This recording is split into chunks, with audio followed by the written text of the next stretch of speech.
Hello, my friends. I've not walked this way for a little while, so some different scenery for you. We're creatures of habit as human beings.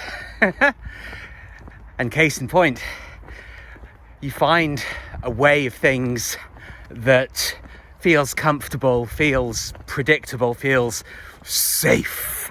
And of course, we are enemies of safety.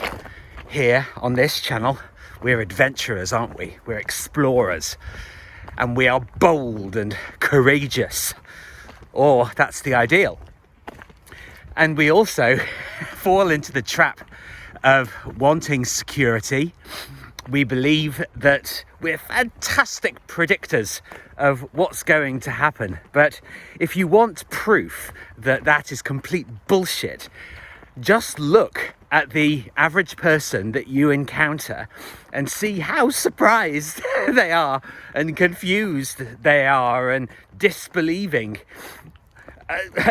goings on. Just observe. You don't have to have a degree in neuroscience, although neuroscience is probably bullshit. There's so much stuff that we believe that we know, but we believe it actually because we've been told it by somebody who's wearing a white coat or has some kind of title or has been accoladed the title of of expert.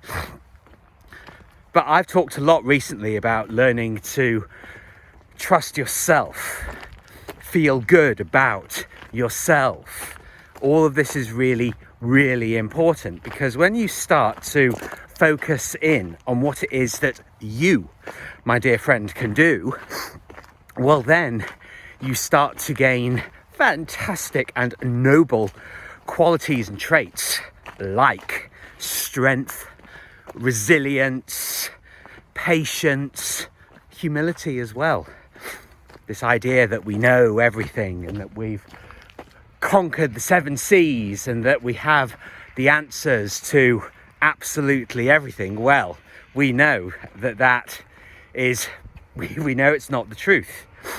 For thousands of years, philosophers and writers and thinkers have been saying the amount that we don't know is infinitely greater than what we do know.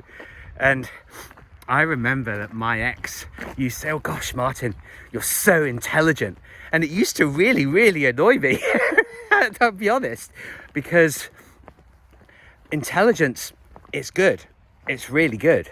But what's far more important to me, and that wasn't to him, is connection.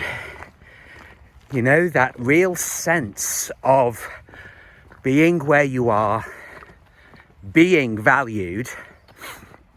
But in order to be valued, you have to start valuing yourself and doing that consistently, which is not easy.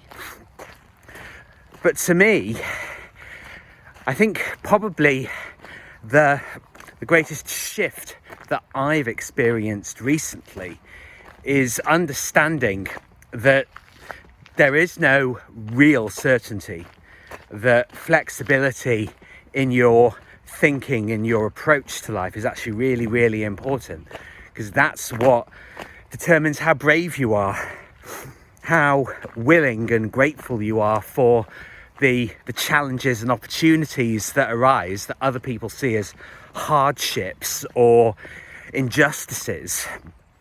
If you can get used to uncertainty, to be able to weather the storm of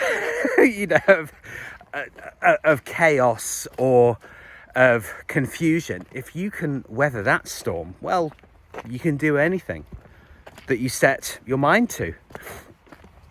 And we ignore these things because we want to have familiar, safe, predictable lives. But I don't see that brings much satisfaction or accomplishment to the people that do so. And it's their business what they do, of course. But for my part, the uncertainty of saying no to people. Oh God. What will he say? How will he react? How will that affect him? Constantly thinking about other people. It's been absolutely exhausting and pointless because they've behaved in the same way anyway. So learn to embrace the unpredictability and the adventure of life, because it makes you unstoppable, and it means that whatever happens, you can find the good in it, you can find the opportunity in it, and you can gain fantastic wisdom from doing so. So be brave and embrace the uncertainty of it all.